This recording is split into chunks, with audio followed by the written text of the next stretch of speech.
بسم اللہ الرحمن الرحیم۔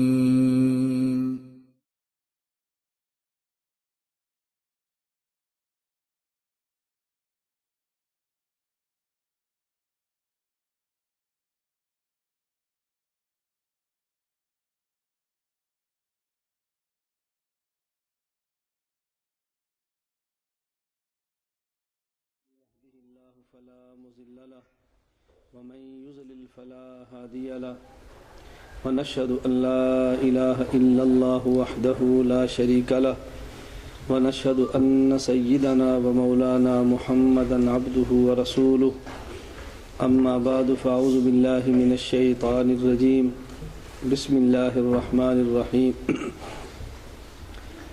اليوم أكملت لكم دينكم واتممت علیکم نعمتی ورضیت لکم الاسلام دینا اللہم صلی علی محمد وعلی آل محمد کما صلیت علی ابراہیم وعلی آل ابراہیم انک حمید مجید اللہم بارک علی محمد وعلی آل محمد کما بارکت علی ابراہیم وعلی آل ابراہیم انک حمید مجید۔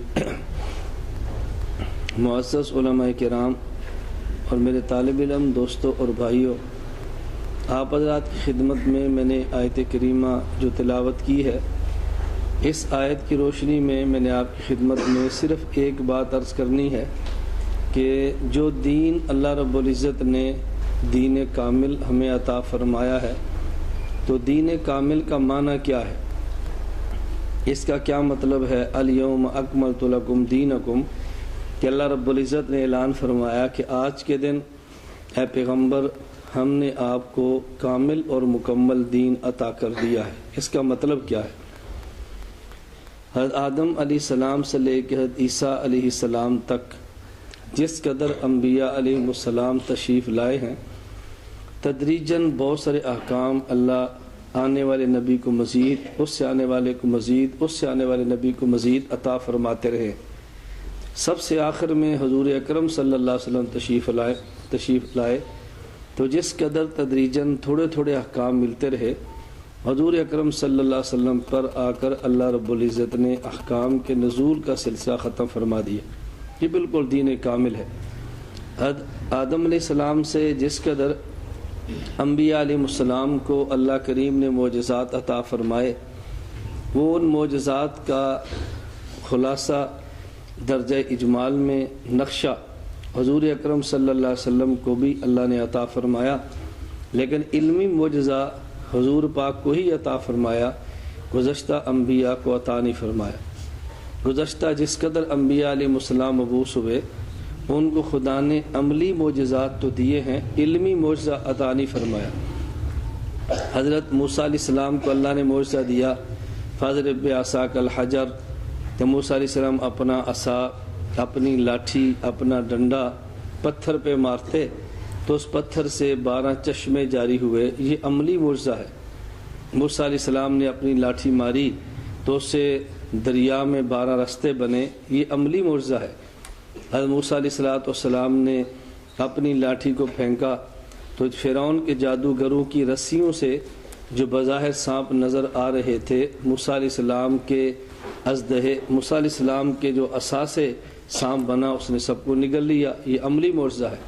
حضرت موسیٰ علیہ السلام جو اپنی بغل کے اندر ہاتھ کو ڈالتے اور پھر باہر نکالتے تو وہ سورج سے زیادہ یا سورج کی طرح چمکدار نظر آتا۔ یہ عملی معجزہ ہے۔ یہ سارے السلام کے معجزات بھی ہیں۔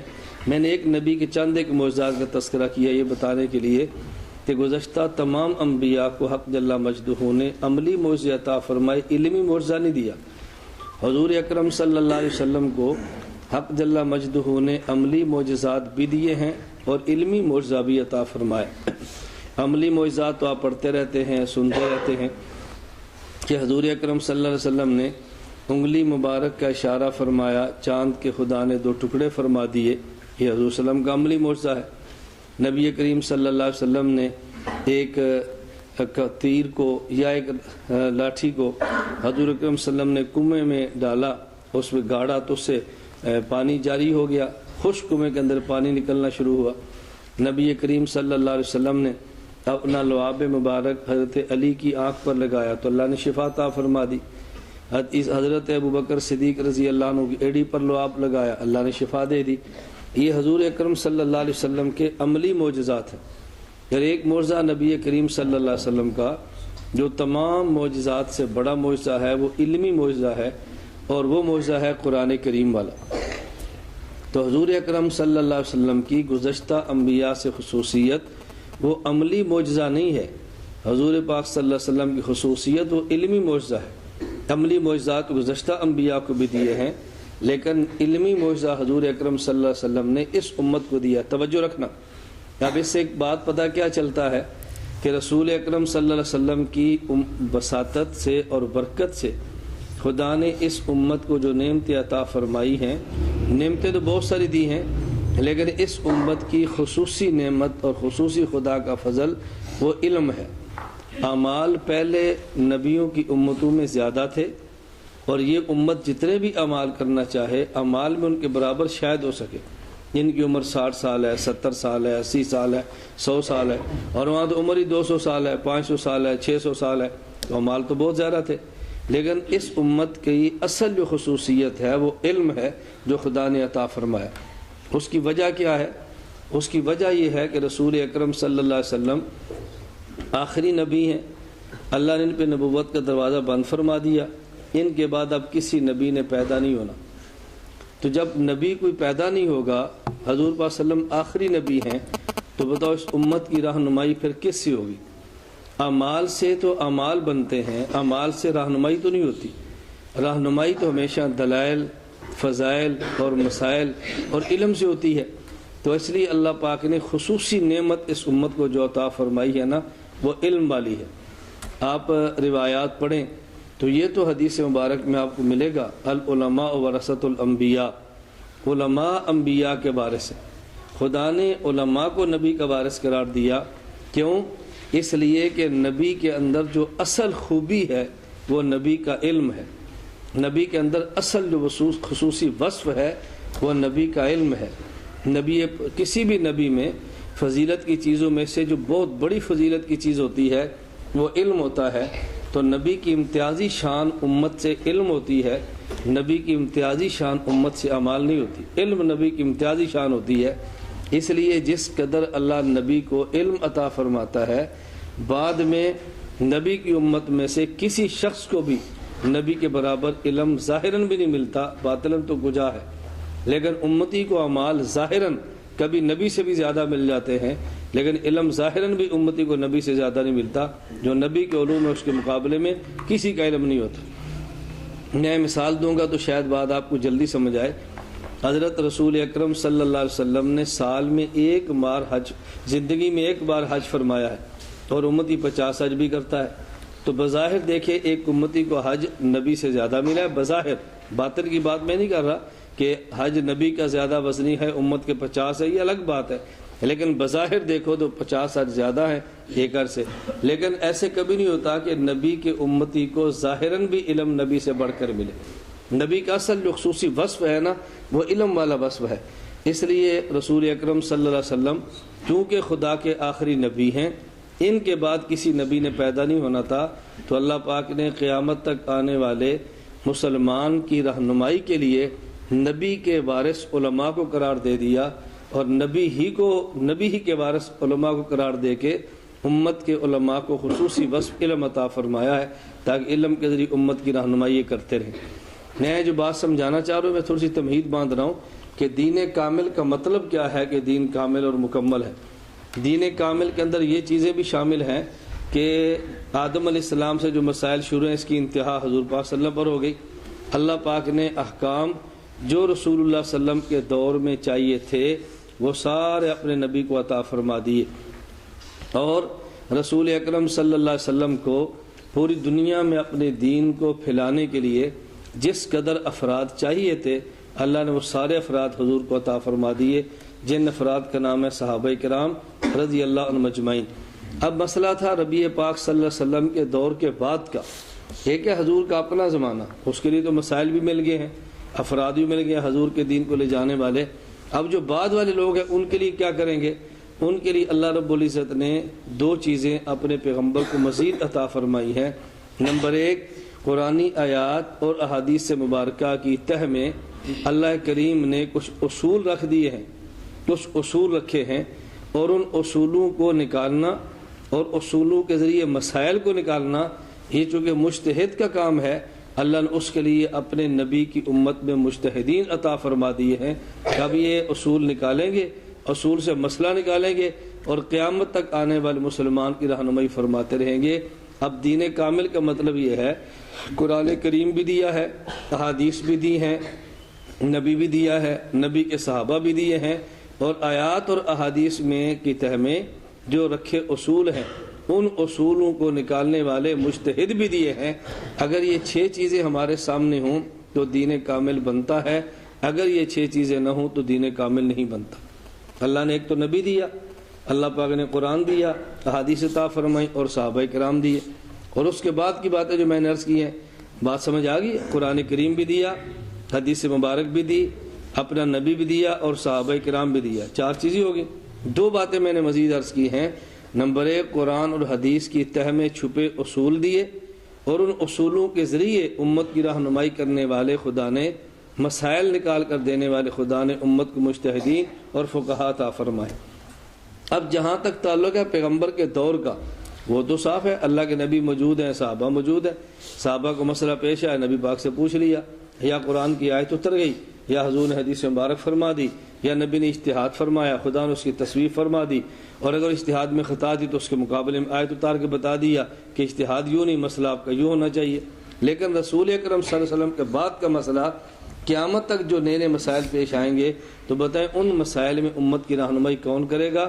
اس کے لیے اللہ جل مجدہ نے اپنے پیغمبر کو فقہاء اور مجتہدین عطا فرما دی۔ اگر مجتہدین اور فقہاء پر امت کا اعتماد بحال رہے گا تو قیامت تک امت کے مسائل حل ہوتے رہیں گے، اور اگر فقہاء اور مجتہدین سے دوریاں پیدا ہوں گی تو پھر امت کے اندر مسائل پیدا ہوں گے، مسائل حل نہیں ہوں گے۔ مسائل حل کرنے والا تو مجتہد مسائل کو حل کرتا ہے، اور مجتہد کو چھوڑ دینا یہ مسائل کو پیدا کرتا ہے۔ تو غیر مقلدین کے ذریعے امت میں، ان کے ذمے امت میں مسائل پیدا کرنا ہے، اور ہمارے ذمے امت کے مسائل کو حل کرنا ہے۔ ایک ڈیوٹی ان کی ہے اور ایک ڈیوٹی ہماری ہے۔ بات سمجھ آ گئی؟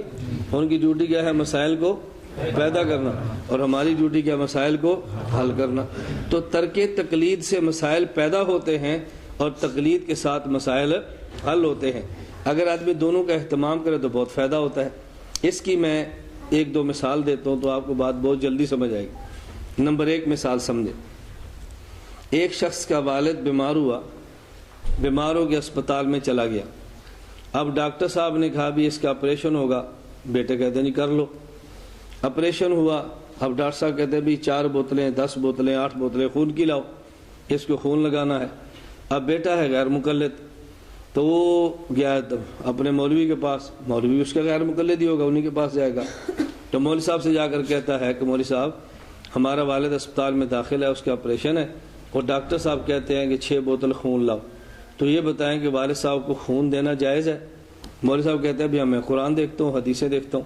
انہوں نے الحمد سے لے کر والناس تک قرآن بھی دیکھ لیا، حدیثیں بھی دیکھ لیں، تو انہوں نے کہا کسی بھی آیت اور کسی بھی حدیث میں والد کو خون دینے کا ذکر تو نہیں ہے۔ اس نے کہا پھر کیا کریں؟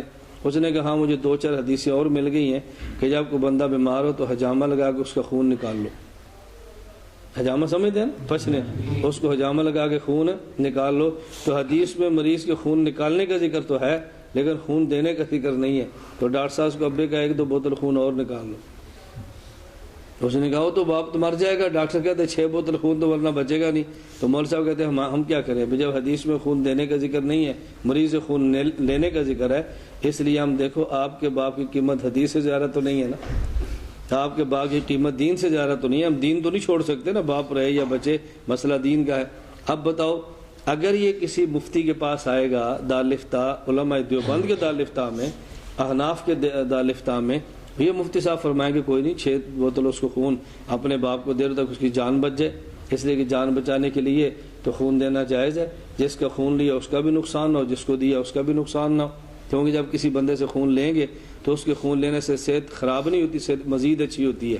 اس کا خون لیں گے تو اور اچھی ہوگی، اس کو خون دیں گے تو بالکل ٹھیک ہو جائے گا۔ تو یہ تو بڑی بہترین بات ہے۔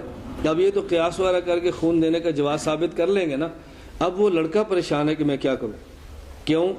اگر وہ علماء دیوبند کے فتوی پر عمل کرے اور باپ کو 6 بوتل خون دے دے تو پھر ایمان نہیں رہتا، کیوں؟ تقلید سے تو ایمان ان کا ختم ہو جاتا ہے نا، تقلید تو شرک، ایمان نہیں رہتا۔ اور اگر اپنے باپ کو 6 بوتلیں خون نہ دے تو پھر باپ کی جان جاتی ہے۔ تو اس کی ایک چیز جانی ہے، یا جان جانی ہے اور یا ایمان جانا ہے۔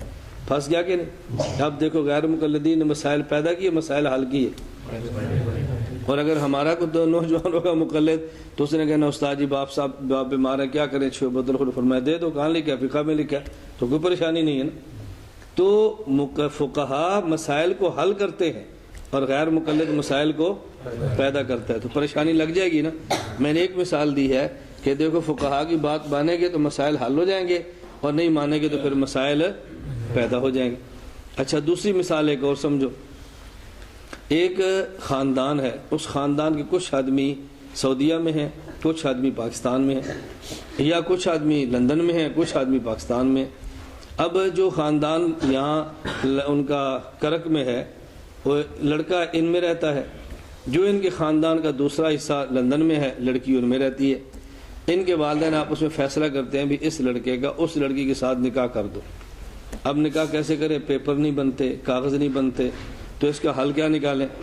باہر وکیل سے رابطہ کیا تو وکیل کہتا ہے بھی آپ ان کا نکاح کر لو، تو جب نکاح کر لیں گے تو پھر پیپر بن جائیں گے، کاغذ بن جائیں گے، تو لڑکے کو ہم ان کاغذوں پر لندن بلا لیں گے، تو پھر دونوں اکٹھے رہ لیں گے۔ اب وہ کہ بھی نکاح کریں کیسے؟ لڑکی لندن میں ہے، لڑکا یہاں پر، تو نکاح کیسے ہوگا؟ اب وہ جا کر مول صاحب پوچھتا ہے غیر مقلد اپنے علماء سے کہ حضرت بتائیں اب نکاح کیسے کریں؟ تو شیخ صاحب فرماتے کسی بھی حدیث میں نہیں ہے کہ لڑکی ایک شہر میں اور لڑکا دوسرے شہر میں نبی پاک نے نکاح کیا ہو۔ وہ تو ایسی ہوگا بھی لڑکا بھی ادھر ہو اور لڑکی کا وکیل ہو پھر نکاح ہوتا ہے، ویسے تو نکاح نہیں ہوتا۔ اب بتائیں اگر وہ اپنے دیوبندی علماء کے پاس آئیں تو دیوبندی علماء فرمائیں گے اس کی صورت موجود ہے۔ اس کی صورت موجود کیا ہے؟ وہ لڑکی ٹیلی فون پر اپنے چچا کو اپنا وکیل بنا دے اور چچا مجلس کے اندر آ جائے، اجاب و قبول ہو جائے تو نکاح ہو جائے گا، نکل آئے گا نا مسئلہ۔ یعنی خود نہ آئے، وکیل کو بٹھا دے تو وکیل موجود ہے تو نکاح تو ہو جائے گا۔ اب مسئلہ کیا بن جائے گا؟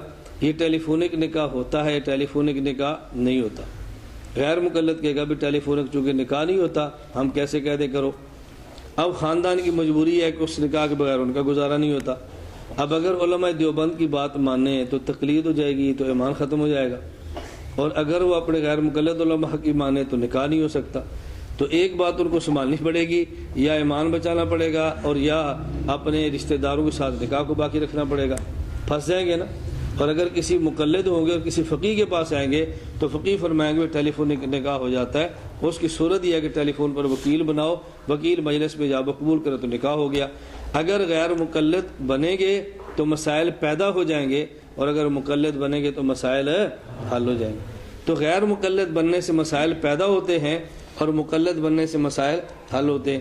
آپ کے علم میں انگریز کی پوری دنیا میں یہودیت کی، عیسائیت کی، باطل کی پوری دنیا میں پالیسی یہ ہے کہ مسلمان کو آپس میں لڑاؤ، کیوں جب یہ لڑے گا تو مسائل پیدا ہوں گے، اکٹھے نہیں ہوں گے تو ملک کے اخراجات بڑھیں گے، بجٹ بڑھے گا، مسائل پیدا ہوں گے، مسائل پیدا کرو۔ تو چونکہ انہوں نے ہمارے اندر مسائل پیدا کرنے تھے اس کے لیے انہوں نے غیر مقلدین کو پیدا کر دیا، مسائل پیدا کرو، اور ہم نے چونکہ مسائل حل کرنے ہوتے ہیں اس لیے ہم کہتے ہیں بھی ترک تقلید کو چھوڑو بلکہ تقلید اختیار کر لو۔ میں گزارش ہی کر رہا تھا اگر دین کے کامل ہونے کا معنی سمجھ آ جائے تو پھر تقلید بھی سمجھ آتی ہے، اور اگر سمجھ نہ آئے تو پھر تقلید بھی سمجھ نہیں آتی۔ تو ترک تقلید سے مسائل پیدا ہوتے ہیں اور تقلید کرنے سے مسائل حل ہوتے ہیں۔ بات سمجھ آ رہی ہے؟ تو یہ دین کامل کا معنی کیا ہے؟ کتنی چیزیں دی ہیں؟ نمبر 1 نبی دیا ہے، نمبر 2 قرآن کریم دیا ہے، نمبر 3 احادیث دی ہیں، نمبر 4 صحابہ کرام دیے ہیں، نمبر 5 اصول دیے ہیں، نمبر 6 اصولوں کی روشنی میں مسائل کو حل کرنے والے فقہا اور مجتہدین دیے۔ بس اگر یہ 6 چیزیں مانیں گے تو دین کامل بنے گا، اور اگر یہ چیزیں نہیں مانیں گے تو دین کامل نہیں بنے گا۔ اب چونکہ غیر مقلدین کو بات سمجھ نہیں آتی تو غیر مقلد یہ بات کہہ دیتے ہیں اچھا جب دین کامل ہو گیا تو اس وقت تو امام اعظم ابو حنیفہ نہیں تھے، ان کو ماننا تو دین میں اضافہ کرنا ہوا، دیکھیں اگر دین کامل ہو گیا تو جس وقت قرآن کی آیت اتری ہے اس وقت فقہ تو نہیں تھی، تو فقہ کو ماننا دین میں اضافہ ہو گیا، اور نبی پاک صلی اللہ علیہ وسلم فرمایا من احدث فی امرنا ھذا لیس منہ فہو رد، جو میرے دین میں اضافہ کرے گا مردود ہے، اس لیے ہم فقہ کو بھی نہیں مانتے اور تمہارے امام کو بھی نہیں مانتے، دین میں اضافہ ہے۔ تو آپ ان کو بات سمجھا لو گے نا، بھئی اضافہ نہیں ہے، اس کے بغیر تو دین کامل ہوتا ہی نہیں ہے۔ اگر اس کا معنی اضافہ ہے تو آپ ذرا ان سے ایک سوال کرو کہ جس دن یہ آیت نازل ہوئی حجۃ الوداع کے موقع پر، اس آیت کے نازل ہونے کے بعد رسول اللہ صلی اللہ علیہ وسلم کتنے دن زندہ رہے؟ اس آیت کے نازل ہونے کے بعد رسول اللہ صلی اللہ علیہ وسلم کتنے دن زندہ رہے؟ 80 یا 85 دن بنتے ہیں اس آیت کے نازل ہونے کے بعد نبی پاک صلی اللہ علیہ وسلم دنیا سے گئے۔ جب ان سے پوچھو اگر اس آیت کا مطلب یہ ہے کہ جس دن یہ آیت نازل ہو گئی اس دن دین کامل ہو گیا اور اس کے بعد جو کچھ بھی آیا وہ دین میں اضافہ ہے، تو اس کے بعد جو قرآن کی آیت اتری ہے وَاتَّقُوا يَوْمًا تُرْجَعُونَ فِيهِ إِلَى اللَّهِ، پھر یہ آیت بھی دین میں اضافہ ہوگا نا، کیونکہ الیوم اکملت لکم کے بعد نازل ہوئی ہے۔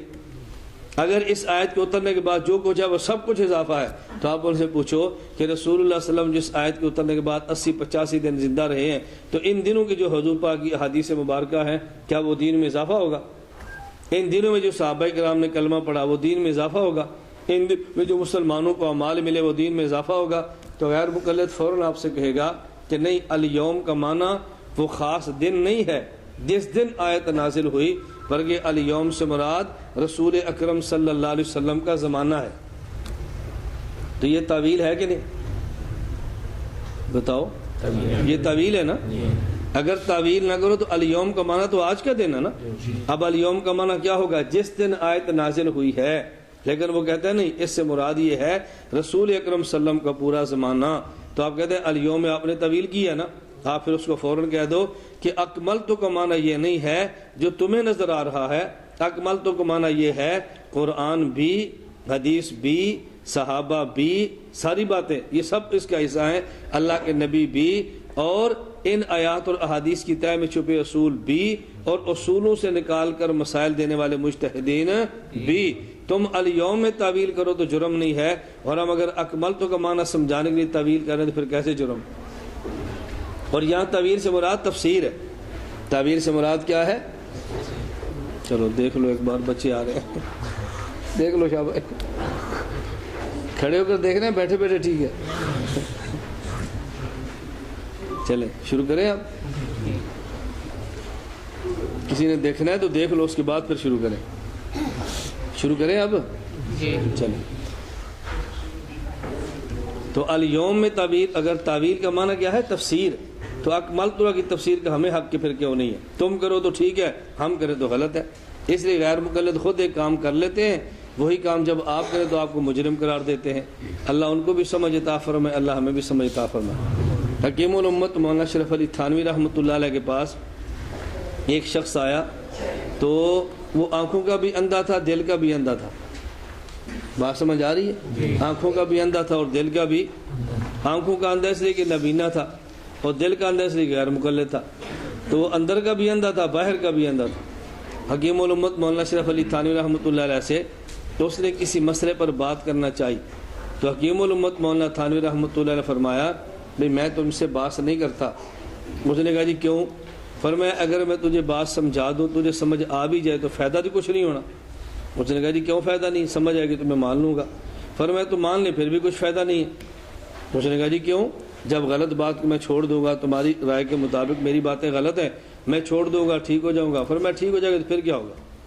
اس نے کہا جی پھر کیا ہوگا؟ موت کے بعد میں بھی جنت میں جاؤں گا۔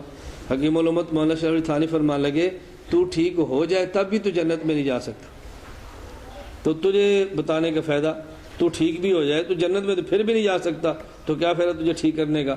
اس نے کہا جی کیوں نہیں جا سکتا؟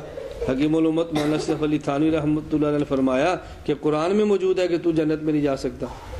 اس نے کہا جی میرے خلاف قرآن کی کون سی آیت ہے؟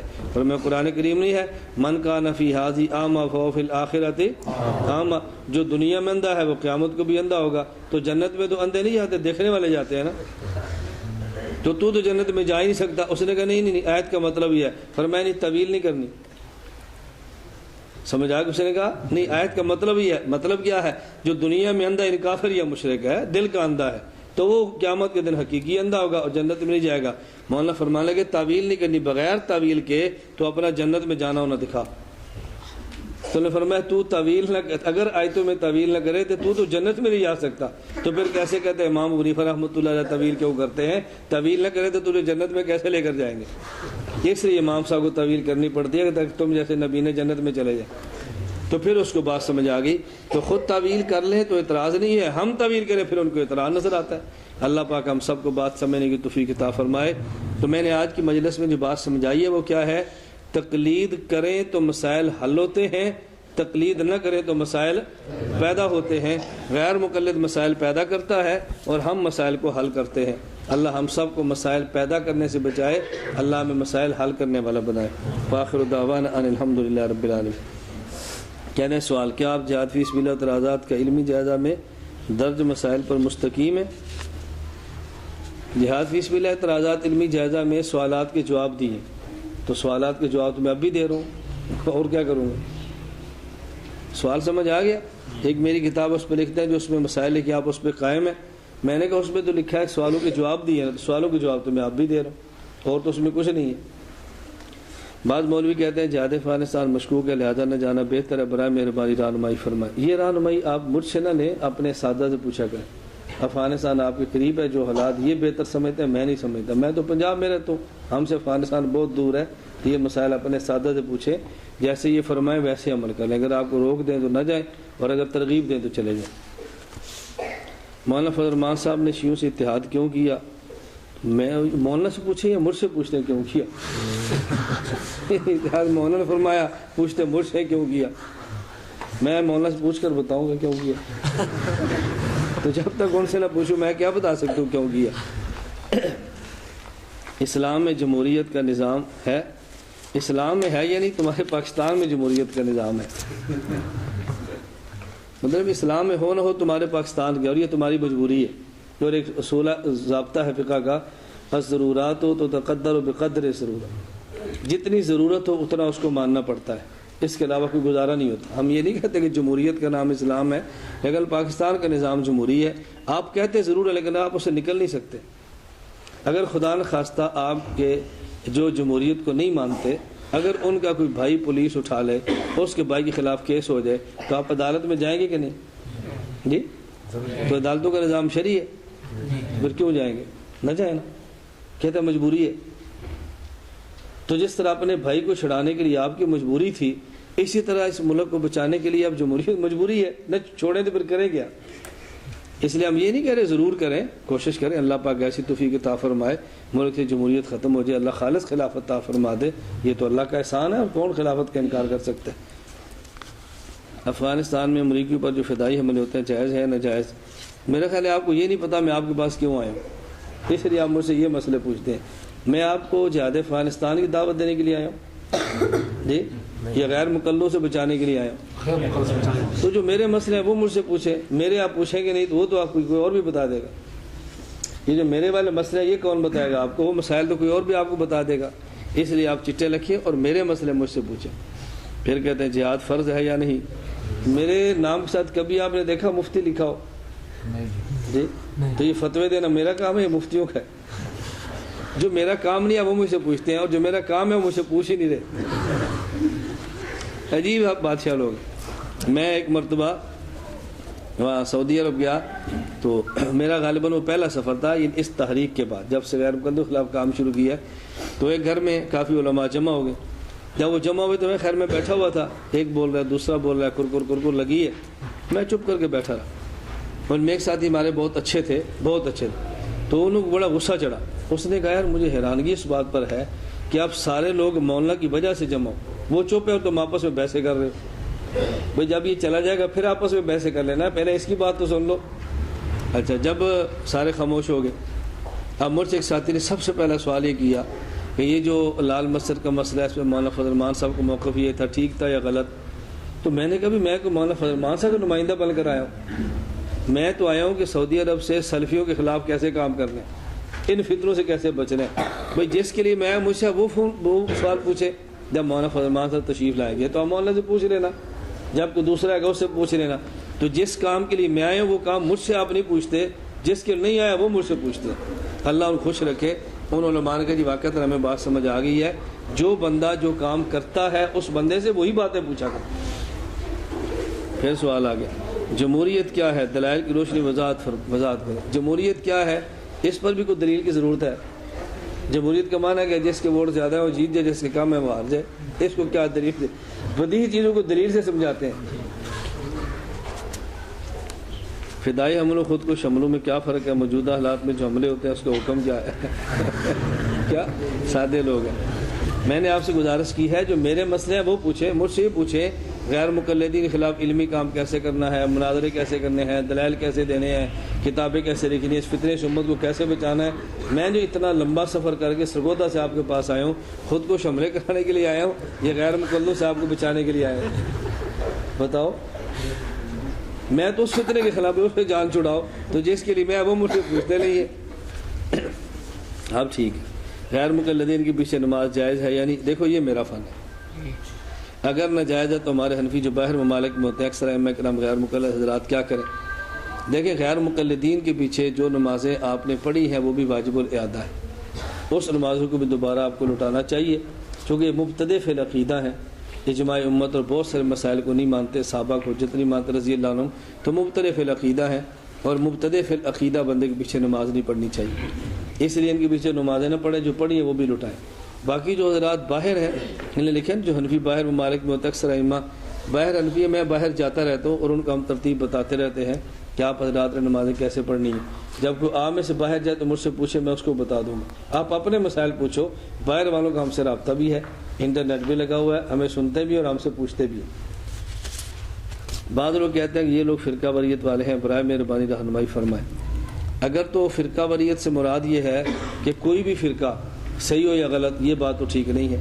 اور فرقہ واریت کا مطلب کیا ہے کہ امت کو ایک جگہ پر اکٹھا کریں یا امت میں توڑ پیدا کریں. اب دیکھو میں آپ سے گزارش کر رہا ہوں، ہم امت میں توڑ پیدا کرتے ہیں یا جوڑ پیدا کرتے ہیں؟ ہم کہتے ہیں جب اس پاکستان میں اکثر لوگ حنفی ہیں تو پاکستان کا قانون اور پبلک لا فقہ حنفی ہو، اور جو اکثریت ہے ان کا قانون ہو، اور جو اقلیت ہے ان کو اقلیت کے حقوق دے دے، تو اس سے اختلاف پیدا ہوگا یا کم ہوگا؟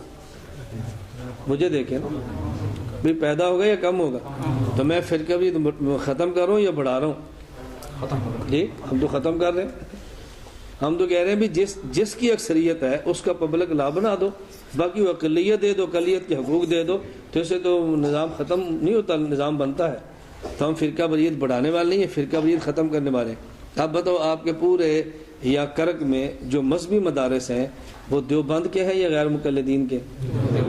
اگر ایک غیر مقلدوں کا مدرسہ بن جائے تو اختلاف بڑھیں گے یا کم ہوں گے؟ تو ہم کہتے ہیں نہ بننے دو تاکہ اختلاف پیدا نہ ہو. تو میں فرقہ واریت بڑھا رہا ہوں یا کم کر رہا ہوں؟ بولو نا. کم کر. آپ کی ساری مسجد میں لوگ جو نمازیں پڑھتے ہیں آمین اونچی آواز سے کہتے ہیں آہستہ کہتے ہیں؟ اگر ایک بندہ اونچی آواز سے کہے تو پھر اختلاف ہوگا نا. ہم کہتے ہیں نا سب آہستہ کو تاکہ فرقہ واریت پیدا نہ ہو. تو ہم فرقہ واریت ختم کر رہے ہیں اور ہمیں بھی کہتے ہیں کہ نہیں تم فرقہ واریت پیدا کرتے ہیں. میرے پیارے اور محبوب مولانا الیاس گمن صاحب رحمۃ اللہ علیہ، آپ سے گزارش ہے ہمیں ڈاکٹر ذاکر نائک کے بارے میں کچھ معلومات کو تھوڑا تفصیل بیان کریں. دیکھیں ہم یہ ذاکر نائک، میں ساتھیوں بڑے آسان لفظوں میں کہتا ہوں یہ ڈاکٹر بھی ہے، ذاکر بھی ہے اور نائک بھی ہے. اس سے زیادہ کیا تمہیں سمجھا؟ ڈاکٹر بھی ہے، ذاکر بھی ہے اور مولوی نہیں ہے، فقیہ نہیں ہے. اچھا پھر ڈاکٹر بھی پی ایچ ڈی نہیں ہے، یہ ڈاکٹر بھی ایم بی بی ایس ہے. پی ایچ ڈی ڈاکٹر تو پھر بھی کوئی تحقیق کرتا ہے، M B B S doctor کے ذمہ پیشاب چیک کرنا، مثانہ چیک کرنا، نبضیں چیک کرنا، یہ اس کا کام. وہ پیشاب پخانے چیک کرے، مسائل آپ چیک کریں، پیشاب وہ چیک کرے جو اس کا کام ہے. اس کا کام ہے پیشاب چیک کرنا، تم اس کو مسائل چیک کراتے ہو. کیا سید احمد سید اسماعیل شیخ رحمۃ اللہ دونوں حضرات غیر مقلد تھے؟ اگر جواب نہیں میں ہے تو مدرجہ ذیل عبارات کا کیا جواب ہے؟ حضرت مولانا رشید احمد گنگوئی رحمۃ اللہ حکمت پر ارشاد فرمایا کہ مولانا اسماعیل شہید حضرت سید احمد شہید کا یہ مشرب تھا کہ صحیح غیر منسوخ کے مقابلے میں کسی کے قول پر عمل نہ کرتے تھے، اور جہاں حدیث غیر منسوخ نہ ملے تو مذہب حنفی سے بڑھ کر کوئی مذہب محقق نہیں. تذکرۃ الرشید. سید اسماعیل شیر احمد رفع الیدین کی ترجیح میں ایک رسالہ بھی تحریر فرمایا۔ اصل یہ ہے کہ سید اسماعیل شہید اور سید احمد شیر رحمہ اللہ یہ چھوٹے نہیں تھے بلکہ بہت بڑے آدمی تھے۔ یہ بہت بڑے آدمی تھے۔ بہت بڑے آدمی کا معنی ہوتا ہے ایک شخص ہوتا ہے جو اصحاب الترجیح کا مزاج رکھتا ہو، جو فریقین کے دلائل کو دے کر فیصلہ کر سکتا ہو، تو وہ کسی خاص فرد کا مقلد نہیں ہوتا بلکہ جس طرف اس کے دلائل ترجیح دے اس کو عمل کر لیتا ہے۔ اور یہ ان حضرات کا ذوق تھا جو بہت بڑے آدمی تھے، جن کا خیال تھا بھی امام کا قول ہے، اس کے مقابلے میں حدیث صحیح بھی ہے اور غیر منسوخ بھی ہے، ہم امام کا قول چھوڑتے ہیں اور صحیح حدیث لے لیتے ہیں۔ اور جب ان کو کسی مسئلے پر صحیح غیر منسوخ حدیث نہ ملتی تو پھر وہ کہتے ہیں ہم فقہ حنفی کو لے لیتے ہیں۔ تو ایسا غیر مقلد نہیں ہوتا، اس کو محقق مقلد کہتے ہیں کہ جب اس کی اپنی تحقیق کا دائرہ اتنا بڑا ہو تو پھر وہ مسئلے کو صاف صاف حدیث سے لے لیتا، لیکن جب نہ ملے تو پھر کسی امام کی تقلید کرتا۔ ایسے تو ابن تیمیہ بھی فرماتے تھے، ایسے تو اور حضرات بھی بہت، ابن قیم بھی ایسے فرماتے تھے۔ اس بنیاد پر ہم غیر مقلد نہیں کہہ سکتے۔ مطالعہ کرنے کے لیے کچھ کتابوں کے نام بتائیں جو تقلید کے متعلق ہو۔ ابھی دعا کرتے ہیں اور جب دعا سے فارغ ہو تو باہر ہمارا سٹال لگا ہوگا، آپ ان میں سے ساری کتابیں خرید لو، یہ ساری آپ کے مطالعے کے لیے۔ اور اس میں فرقہ اہل حدیث غیر مقلدوں کے لیے ہے، فرقہ بریلویتوں کے لیے ہے، فرقہ سیفیہ ہے، فرقہ جماعت المسلمین ہے، نماز اہل سنت ہے، پوسٹر ہے، ایک ایک مسائل پہ کتابیں ہیں۔ اور میں اکثر ان اسوار میں کتابیں ساتھ رکھتا ہوں، اس لیے کوئی طالب علم سرگودا سے اتنی دور جا کر ایک کتاب خرید نہیں سکتا، تو ہم خود کتابیں ساتھ اٹھا لیتے ہیں تاکہ آپ کے گھر تک ہم کتابیں پہنچا دیں۔ تو دعا سے فارغ ہونے کے بعد باہر لٹریچر موجود ہے، آپ اس لٹریچر کو خرید لیں، کھسکائیں نہیں، سمجھ گئے؟ اس کو پیسے تو خرید لینا، تو اس کو کھسکائیں نہیں تو پھر کبھی آج لے لیں۔ چھٹیوں میں ہماری آپ سے گزارش ہے کہ جب وفاق المدارس کا امتحان جمعرات کو ختم ہو تو ہفتے کے دن ہمارا سبق شروع ہو جاتا ہے سرگودا۔ یہاں سے آپ کرک سے جائیں نا، بنو سے سرگودا، سرگودا سے لاہور۔ جب سرگودا سے تھوڑا آگے جائیں گے تو 8-9 کلومیٹر کے بعد ہمارا ادارہ مرکز اہل سنت والجماعت۔ تو آپ چھٹیوں میں آنے کا ارادہ فرماتے ہیں نا انشاءاللہ۔ جب سے بڑے طلباء جب 12 دن کا کورس ہوتا ہے، ہفتے کو سبق شروع ہوگا، ایک جمعرات چھوڑ کے آئندہ جمعرات دعا ہو جائے گی، اس میں آپ تمام احباب تشریف لائیں۔ آپ کے آنے سے ہمیں بھی فائدہ ہوگا اور آپ کے آنے سے انشاءاللہ آپ کو بھی فائدہ ہوگا۔ الحمدللہ رب العالمین والصلاۃ والسلام علی رسول وعلی آلہ وصحابہ اجمعین۔ اے اللہ ہم سب کے گناہوں کو معاف فرما، خطاؤں سے درگزر فرما، طلباء کے علم میں برکت عطا فرما، اساتذہ اور محترم صاحب کو شان نشان اجر عظیم عطا فرما۔ اے اللہ خزانہ غیب سے ادارے کی ترقیات کے اسباب پیدا فرما۔ اے اللہ ہم سب کے ایمان کی حفاظت فرما۔ قیامت کے دن حضور اکرم صلی اللہ علیہ وسلم کی ہمیں شفاعت نصیب فرما۔ وصلی اللہ تعالی علی رسول خیر خلقہ محمد و آلہ وصحبہ اجمعین برحمتک یا ارحم الراحمین۔